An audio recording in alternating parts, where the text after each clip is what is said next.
teve um comentário aqui agora de Nelson Sacramento, que ele botou aqui. Estou me vendo nessas falas.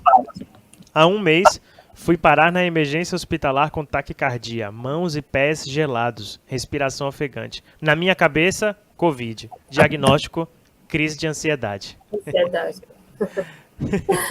É isso mesmo.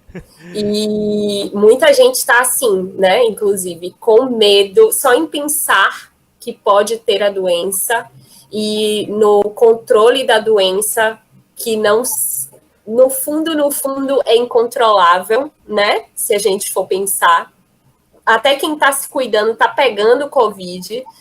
Isso está gerando um surto, né? Crises ansiosas, porque a gente entra na questão do pensamento acelerado, em antecipar fatos, entrar em contato com fatos incontroláveis, que a gente não tem controle, isso gera, né, ansiedade. Mas aí você falou uma coisa, Adriano, que importante, Morgana traz também, que é que a nossa sociedade está acostumada, né, e isso também é um mecanismo de defesa, que é o mecanismo de fuga, né, fuga e esquiva, que as pessoas tendem existe algo que me dói, que me incomoda e que me gera sofrimento, ou medo, né, e aí eu entro num sistema de sobrevivência que é o de lutar, enfrentar, ou de fugir daquilo, né? Então, muitas pessoas entram nesse mecanismo de sobrevivência, de fuga e esquiva, e começam a fugir da sua dor, do que vai matando por dentro, em bebida, em Festa. drogas psicoativos, e aí tem as coisas da rua, né? A rua é a esquiva do que não se resolve dentro de casa, das suas dores dentro do seu lar, nas suas relações, né? E até consigo mesmo. São a sua ideia sobre si mesmo. Também a produtividade em alta nessa quarentena também pode ser visto como um mecanismo de fuga e esquiva, né? A gente tem visto uma alta frequência de produção dentro de casa, porque as pessoas sofrem em estar dentro de suas casas consigo mesmos ou com outra pessoa do lado, que não é aquele seu relacionamento ideal, etc. Também tem se aumentado o ato de comer compulsivamente, né? Então, a minha ansiedade, a minha dor, o meu medo, eu vou e começo a ter atitudes, comportamentos de alta frequência outros, né? Então, eu vou atrás da comida. Não tenho a rua agora para me satisfazer, não tenho um evento para ocupar minha mente, não tenho os amigos, então eu vou fazer isso de outras formas dentro de casa. E o que eu tenho visto muito é esse uso excessivo das redes, da produção. Por um lado, é positivo, mas também para a gente entender o que é que está por trás disso para algumas pessoas, né? É realmente uma produtividade saudável ou é uma produtividade tóxica, nociva, Agora, né? sobre isso da alimentação, eu acho que nada a ver isso aí, ó. Não. O doce tá vindo com tudo, carboidrato, que são alimentos que geram a sensação de bem-estar, né? De alegria momentânea.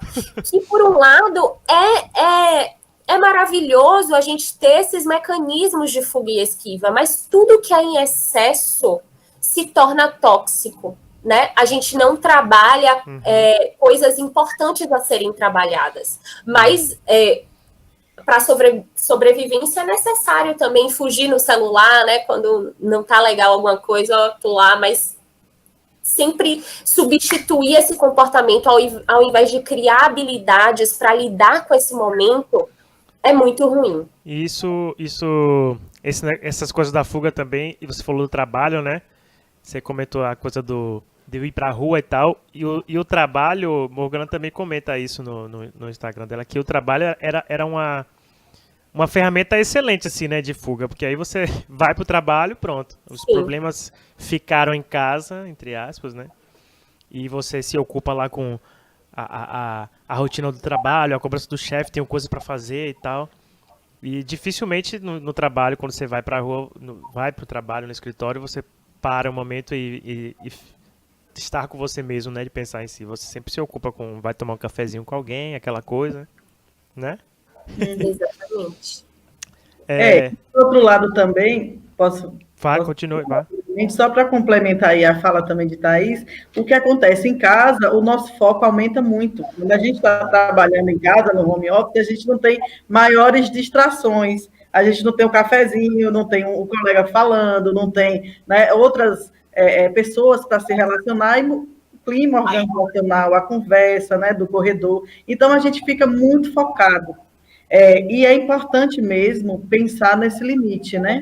Pensar de que forma a gente precisa estabelecer uma rotina saudável, né? Que é tirar o pijama, que não é ficar de pijama o dia inteiro, não vai parecer que é de domingo a domingo, né? É exatamente fazer uma gestão desse tempo, entendendo que tem um horário de produtividade, mas precisa ter um horário também, o tempo dedicado a esse ócio, porque esse ócio ele é necessário para a nossa saúde mental, sobretudo nesse mundo acelerado, cheio de estímulos que a gente vive hoje. Né? Quando a gente está parado, o WhatsApp apita, toca, o telefone, as redes sociais, excesso de informações, essa necessidade da gente postar e postar sempre coisas positivas, alegres, né? Essa desconexão com a vulnerabilidade, não acionar essa dor, não acessar esse luto, esse sofrimento, né? Então, assim, quem assistiu o filme lá divertidamente viu a importância da tristeza como uma emoção que integra, que faz parte e que equilibra as outras. Então, neste momento, o que a gente tem também vivido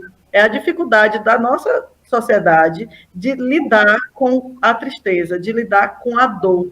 Por isso, tanto medicalização, por isso, tanta necessidade, né? O que é que de tanta fugacidade, né? A gente tem acesso, a gente pode comprar, a gente pode fazer coisas, a gente pode comer, a gente pode tantas outras coisas, e quanto que isso é uma fuga, né? O quanto que isso é uma fuga para lidar com a dor que a gente tem.